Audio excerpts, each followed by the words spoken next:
Kung ang salad master ay tao, anong klaseng kaibigan siya? Ay, forever siya. Oh. Pasok tayo, Ate Jane. Walang isip-isip, sagot agad. Ready ka na ba? Yes, I am born ready. Yes or no? Fried egg na walang mantika, yes or no? No.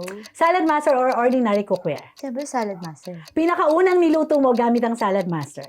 Yung sinigang na walang sabaw. Ano ang mas mabilis lumambot? Luto sa salad master o puso mo? Siyempre, luto sa salad master. Pili ko puso mo. Favorite ni Kuya kinalutuin mo? Sinigang sa hipon actually yun. Sabaw o dry dish gamit ang salad master? Sabaw. Masarap or healthy? Healthy. One word to describe your first salad master experience. Awesome. Wow. Delicious.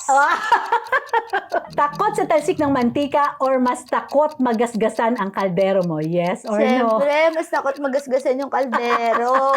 Ilalabas mo ba ito sa handaan? Oo o hindi? Oo. Favorite part ng cookware set mo? Yung flat. Square griddle. Okay. Ilang minutes magluto ng gulay sa salad master? Wala pa akong 15 minutes. Masarap ba kahit walang mantika? Yes na yes. Best kitchen tip gamit ang salad master in one line. Cook with salad master. Make your cooking happy and satisfied. Kung ang salad master ay tao, anong klaseng kaibigan siya? Ay, forever siya. Teflon or titanium? Titanium. Health or wealth? Health. Cookware na panghabang buhay, yes or absolutely?